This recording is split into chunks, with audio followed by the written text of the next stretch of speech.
مسجد نبوی آج اس طرح کی ہے، فرش پہ ان کے ہم ہمیں، عرش پہ ان کے ہم ہمیں، بھیج رہی ہے کائنات ان پہ درود اور سلام۔ جب گنبد خضرا پہ وہ پہلی نظر گئی، جب گنبد خضرا پہ وہ پہلی نظر گئی، آنکھوں کے راستے میرے دل میں اتر گئی، آنکھوں کے راستے میرے دل میں اتر گئی، جب گنبد خضرا پہ وہ پہلی نظر گئی۔ میں بارش کرم میں نہاسا گیا ادھر،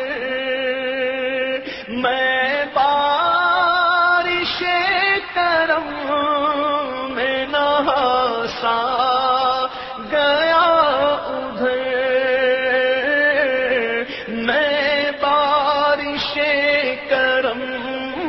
میں نہاسا گیا ادھر، وہ بارش کرم میرے داماں کو بھر گئی، وہ بارش کرم میرے داماں کو بھر گئی، جب گنبد خضرا پہ وہ پہلی نظر گئی۔ لہذا مدینہ شریف پہنچنے کے بعد کثرت سے درود پڑھیے۔ لوگوں کو بشارت ہوئی ہے اس بات کی کہ جنہوں نے کثرت سے مدینہ پاک میں درود پاک کا نذرانہ پیش کیا ہے ان کو اللہ کے نبی کی بشارت ہوئی ہے۔ مسجد نبوی اتنے علاقے میں بن چکی ہے جتنے میں مدینہ تھا، اور مسجد نبوی کے بہت سے دروازے، ایک اندازے کے مطابق 100 سے زیادہ دروازے ہیں۔ آپ کسی بھی دروازے سے داخل ہوئیں گے تو روضہ رسول تک پہنچ جائیں گے، لیکن یہاں پہ دو باتیں آتی ہیں۔ ایک بات تو یہ ہے کہ آپ کسی بھی دروازے سے اگر مسجد نبوی میں داخل ہوتے ہیں تو دل میں اس بات کا خیال رکھیے گا کہ اس دروازے سے داخل ہونے کے بعد روضہ رسول تک پہنچنے کے لیے نہ جانے کون کون سے صحابہ کرام کے گھروں سے ہوتے ہوئے آپ جا رہے ہیں۔ سارے مکان تو وہیں بنے ہوئے تھے، بستی تو وہی تھی، لیکن کتابوں میں ایک چیز اور پڑھنے کو ملی ہے کہ جب آپ پہلی مرتبہ مدینہ شریف پہنچے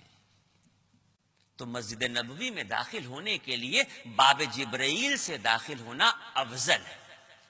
یوں تو مسجد نبوی ہی افضل ہے، کسی بھی دروازے سے آپ جائیں، لیکن میں یہ سمجھتا ہوں کہ سب سے بڑا کاروباری وہ ہوتا ہے جو اپنے کام میں پروفٹ کو زیادہ سے زیادہ بڑھانے کی کوشش کرے۔ اگر آج آپ کو یہ پتا چل جائے کہ یہ جو چیز تم بیچ رہے ہو گورنمنٹ کی طرف سے کل اس کا بھاؤ بڑھنے والا ہے، تو کسی بھی قیمت پہ آدمی آج وہ مال نہیں بیچے گا، روک لے گا کہ کل بیچیں گے۔ اور دنیا کی کرنسی مال ہے، آخرت کی کرنسی اعمال ہے۔ اگر اللہ رب العزت نے ارشاد فرمایا کہ جس طرح انسان کی موت اس کو ڈھونڈ کے اس تک پہنچتی ہے اسی طرح اس کا رزق اس کو ڈھونڈ کے اس تک پہنچے گا، تو جب ہماری زندگی کا آخری سانس سے پہلے تک کا رزق اللہ نے کنفرم کر دیا ہے تو سمجھدار آدمی کی تو پہچان یہ ہے کہ اعمال کی کرنسی کی اگر انکم ہو، مال کی کرنسی کی اگر انکم ہو چکی ہے تو اعمال کی کرنسی کی انکم کرو۔ تو اگر یہ بتایا گیا کہ باب جبرائیل سے داخل ہونا افضل ہے، کیونکہ باب جبرائیل سے جب آپ داخل ہوتے ہیں تو وہیں پہ روضہ رسول ہے، وہیں پہ ریاض الجنہ ہے، وہیں پہ اصحاب صفہ ہے، اور جبرائیل علیہ السلام اسی طرف سے تشریف لاتے تھے جب کسی وحی کا نزول ہوتا تھا۔ لہذا یہ باب جبرائیل کا میں نے راستہ دکھایا۔ تو تو جو باب بقی کا دروازہ ہے جہاں سے آپ کو بھیڑ نکلتی ہوئی دکھے گی، یہ پہچان ہے، پوری مسجد نبوی کے کسی بھی دروازے پہ نکل ڈالیے گا تو لوگ آ رہے ہوں گے، جا رہے ہوں گے، لیکن واحد یہ دروازہ ہوگا جس سے لوگ صرف آ رہے ہوں گے۔ تو جس دروازے سے لوگوں کو صرف آتا ہوا دیکھیے، اس سے ٹھیک پہلے ایک دروازہ ہے جو باب جبرائیل ہے۔ اور اگر یہاں پہنچنے کے بعد ترتیب کے اعتبار سے، کبھی کبھی صفائی کے اعتبار سے وہاں پر پولیس والے راستے کو بند کر دیتے ہیں، تو آپ راستے کو بند دیکھ کے، دروازے کو بند دیکھ کے یہ نہ سمجھیں کہ یہ ہمیشہ کے لیے بند ہو گیا، کچھ دیر کے لیے بند ہوتا ہے وہ، اور اس کے بعد پھر کھل جاتا ہے۔ اس کی فضیلت کیا ہے؟ ایک تو جبرائیل علیہ السلام یہاں سے تشریف لاتے تھے، آپ باب جبرائیل سے جیسے ہی اندر داخل ہوں گے، باب جبرائیل سے داخل ہوتے ہی جیسے ہی آپ اس طرح سے باب جبرائیل سے داخل ہوں گے تو آپ 12 یا 13 قدم اپنے قدموں کے اعتبار سے چلیں گے کہ سیدھے ہاتھ پہ یہ چبوترا آپ کو دکھائی دے گا، صفہ۔ سوال یہ پیدا ہوتا ہے کہ جب پوری مسجد ایک پلیٹ فارم پہ بنی ہوئی ہے، پوری مسجد کا فرش ایک برابر ہے، تو پھر آخر یہ 1.5 فٹ اونچا یہ چبوترا اونچا کیوں کیا گیا؟ کسی کے ٹھوکر لگ سکتی ہے، کوئی گر سکتا ہے، اس کو بھی توڑ کے برابر کر دینا چاہیے تھا۔ خلش پیدا ہوتی ہے، تاریخ دیکھنے پہ مجبور ہوتا ہے انسان کہ آخر اس چبوترے کو کیوں نہیں توڑا؟ روضہ رسول کے بالکل سامنے ہے، باب جبرائیل سے داخل ہوئی ہے تو داہنے ہاتھ پہ سب سے پہلے یہ ہے۔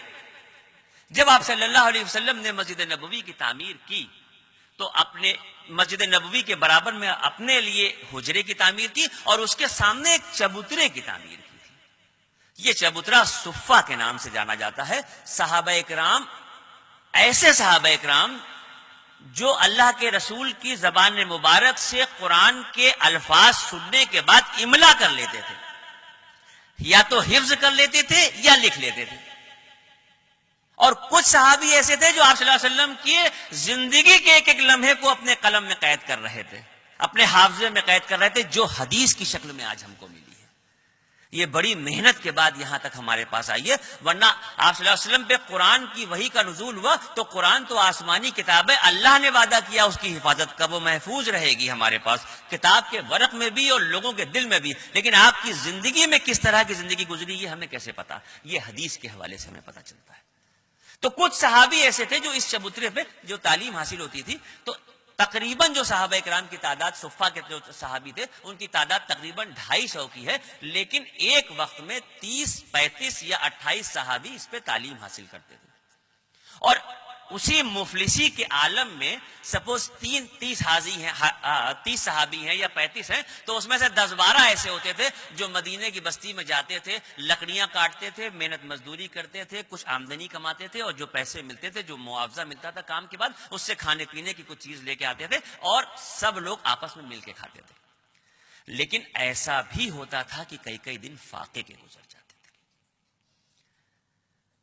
اللہ معاف کرے، مجھے کہنا نہیں چاہیے، لیکن آج مجھے نہیں لگتا کہ اس بھیڑ میں کوئی بھی شخص ایسا ہو جس نے 1 دن یا 2 دن کا فاقہ کیا ہو۔ اللہ سب کے گھر میں رزق کی برکت دے۔ حضرت عائشہ صدیقہ ارشاد فرماتی ہیں کہ اللہ کے نبی کا یہ عالم تھا کہ 2 مہینے کی مدت گزر جاتی تھی، ہمارے گھر چولہا نہیں جلتا تھا، آسمان پہ ایک لکیر کی شکل میں چاند نکلتا تھا، بڑھتے بڑھتے پورا ہوتا تھا، گھٹتے گھٹتے ختم ہوتا تھا، دوسرے مہینے کا چاند نکلتا تھا، 2 مہینے کی مدت گزر جاتی تھی، ہمارے گھر چولہا نہیں جلتا تھا۔ کبھی اللہ کے نبی جو کے دانے پھانک لیتے تھے، کبھی کچھ کھجور کھا لیتے تھے، کبھی ستو پھانک لیتے تھے۔ اس طرح سے آپ کی زندگی، ایسا نہیں تھا کہ آپ کے پاس کچھ تھا نہیں، لیکن انفاق فی سبیل اللہ کا جو دل میں خیال تھا وہ ہر لمحہ اس کوشش میں ہوتا تھا کہ سب سے پہلے آنے والے کی مدد کر دی جائے، اپنی فکر بعد میں کی جائے، جس کی ایک بہت اہم حدیث و مثال ہے جو میں آپ کو دینے جا رہا ہوں۔ اس چبوترے پہ جو صحابہ اکرام کام کرتے تھے، رہتے تھے، تعلیم حاصل کرتے تھے، اس میں ایک مقدس صحابی ہیں حضرت ابو ہریرہ رضی اللہ تعالیٰ عنہ، 6600 حدیثیں انہوں نے روایت کی ہیں، واحد صحابی ہیں جنہوں نے اتنی بڑی تعداد میں حدیثیں روایت کی ہیں۔ یمن کے رہنے والے تھے، اللہ کے نبی کی شہرت کو سن کے یمن سے مدینہ آ گئے تھے، 30 سال کی عمر میں انہوں نے اسلام قبول کیا تھا۔ کہتے ہیں، اپنا ایک واقعہ بیان کرتے ہیں کہ 4 دن کے فاقے کا تھا میں۔ حضرت ابو ہریرہ ارشاد فرماتے ہیں کہ 4 دن سے میں فاقے سے تھا، زبان پہ کچھ نہیں گیا تھا، تالو میں زبان چپک رہی تھی، اور یہ عالم تھا کہ کھڑے ہونے کی بھی تاب نہیں تھی۔ جب 4 دن کے فاقے کے بعد ناقابل برداشت کیفیت ہوئی تو دل میں یہ طے کیا کہ اس صفے چبوترے سے اتریں گے اور سامنے مسجد نبوی کے دروازے پہ جا کے کھڑے ہو جائیں گے اور آنے والے پہلے کوئی بھی شخص ہو اس سے ہاتھ پھیلا کے بھیک مانگ لیں گے، کیونکہ اب کھڑے ہونے کی کتاب نہیں۔ چند لمحوں کا انتظار کیا ہوگا کہ دیکھا سامنے سے صدیق اکبر تشریف لا رہے ہیں۔ دل خوش ہو گیا کہ یہ تو ویسے ہی فراغ دل ہیں، لوگوں کی بڑی مدد کرتے ہیں، میں ان سے فوراً بھیک مانگ لوں گا کہ میری مدد کر دیجئے۔ اور جیسے ہی صدیق اکبر نزدیک آئے تو دل میں دوسرا خیال آ گیا کہ اللہ کے نبی نے یہ بھی ارشاد فرمایا ہے کہ اگر تمہارے جسم میں اتنی قوت ہے کہ محنت کر کے ایک وقت کی روٹی کما کے کھا سکتے ہو تو خبردار کسی کے سامنے ہاتھ نہ پھیلانا۔ اب ایک طرف اللہ کے رسول کا یہ فرمان کہ کسی کے سامنے ہاتھ نہ پھیلانا، اور دوسری طرف یہ عالم ہے کہ بھوک سے کھڑے نہیں ہو پا رہے، تو پھر اچانک عقل کا استعمال کیا، صدیق اکبر کو روکا، سلام کیا، اور سلام کرنے کے بعد ان سے کہنے لگے کہ قرآن پاک کی ایک آیت کے معنی ہمیں سمجھ میں نہیں آ رہے ہیں، آپ بتا دیجئے۔ اور کون سی آیت پڑھی؟ قرآن پاک کی وہ آیت پڑھی کہ جس کے معنی یہ ہیں کہ تم کسی کے صاف اجلے کپڑے نہ دیکھو، اس کے اندرونی حالات معلوم کرو، اور اگر وہ تکلیف و پریشانی میں ہے تو اس کی مدد کر دو۔ دل میں یہ خیال تھا کہ اس بات کو سننے کے بعد صدیق اکبر میرے دل کی کیفیت کو سمجھ لیں گے اور میری مدد کر دیں گے، کچھ نہ کچھ ہمیں دے دیں گے۔ بات سمجھ میں بھی آتی ہے، مگر صدیق اکبر نے جب اس بات کو سنا تو وہ سمجھے کہ صفہ کا طالب علم ہے، اپنے علم کا اضافہ کرنا چاہتا ہے، لہٰذا انہوں نے اس کے معنی بتائے اور آگے چل دیے۔ ابو ہریرہ کہتے ہیں کہ میرے دل کی ایک عجب سی کیفیت تھی کہ یہ تو اتنے ذہین ہیں، سمجھدار ہیں، فراغ دل ہیں، اور میں نے سرے راہ کھڑے ہو کے ان سے یہ جملہ کہا، یہ میری بات کو کیوں نہیں سمجھے؟ اب تو مجھ سے برداشت نہیں ہے، اب کوئی بھی آئے گا تو میں اس سے مانگ لوں گا۔ یہ سوچ ہی رہے تھے کہ سامنے سے دیکھا کہ فاروق اعظم تشریف لا رہے ہیں، اور جیسے ہی فاروق اعظم تشریف نزدیک لائے انہوں نے سلام کیا، اس سے پہلے کہ بھیک مانگنے کے لیے ہاتھ پھیلاتے، پھر اللہ کے نبی کا وہ خیال آیا اور پھر ارادہ بدل دیا اور ان سے کہا کہ مجھے قرآن کی ایک آیت کے معنی سمجھ میں نہیں آ رہے ہیں، اور دوبارہ اس آیت کو پڑھ دیا۔ فاروق اعظم بھی سمجھے کہ یہ صفہ کا طالب علم ہے، اپنے دین کی، اپنے علم کی صحیح جانکاری کر کے اضافہ کرنا چاہ رہا، انہوں نے بھی اس کے معنی بتائے اور آگے چل دیے۔ حضرت ابو ہریرہ کہتے ہیں کہ اس وقت میرے دل کی یہ کیفیت تھی کہ میرا جی چاہتا تھا کہ میں چلا کے کہوں کہ آپ میری آنکھوں سے جھانکتی ہوئی بھوک کو کیوں نہیں دیکھ پا رہے ہیں، آپ میرے چہرے سے اور میرے لہجے کی لرزش سے کیوں نہیں سمجھ پا رہے ہیں کہ میں کیا پوچھنا چاہتا ہوں اور آپ کیا کہہ رہے ہیں۔ ابھی اس کشمکش اور آزمائش میں کھڑے تھے کہ دور سے دیکھا کہ آقا نامدار نبی کریم سرکار دو عالم صلی اللہ علیہ وسلم تشریف لا رہے ہیں۔ نگاہ برق نہیں، چہرہ آفتاب نہیں، وہ آدمی ہے مگر دیکھنے کی تاب نہیں۔ حضرت ابو ہریرہ کہتے ہیں کہ جب میں نے اللہ کے نبی کو دور سے نزدیک آتے دیکھا تو دل میں یہ کشمکش سی تھی کہ میں کیا کہوں اور کیا نہ کہوں، اس سوچ میں ہی کھڑا تھا کہ نبی کریم نزدیک تشریف لاتے ہیں، اور آنے کے بعد بغیر میرے کچھ کہے ہوئے میرا ہاتھ پکڑتے ہیں اور کہتے ہیں ابو ہریرہ میرے ساتھ حجرے میں آؤ۔ میں کہتا ہوں نا کہ وہ ہے دربار آقا کا، وہاں بن مانگے ملتا ہے، ارے ناداں وہاں دامن کو پھیلایا نہیں کرتے۔ آپ کو کہنے کی ضرورت نہیں ہے، سب کچھ وہاں پر القاء ہو رہا ہے۔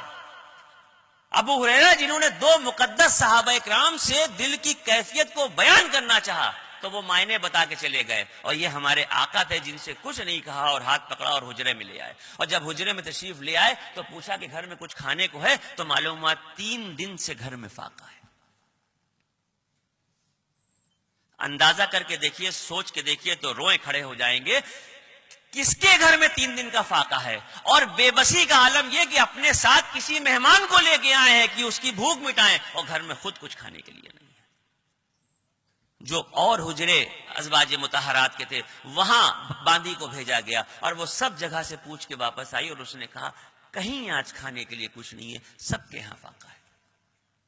حضرت ابو ہریرہ کہتے ہیں کہ میرے دل کی ایک عجب سی کیفیت تھی اور مجھے دل میں یہ خیال ہو رہا تھا کہ یا اللہ یہ کیا مجھ سے غلطی ہو گئی کہ اللہ کے نبی جو میری مدد کرنا چاہتے ہیں اور خاموش بیٹھے ہوئے ہیں کہ اللہ کوئی اسباب پیدا کرے. ابھی چند لمحوں کا وقت گزرا تھا کہ ایک باندھی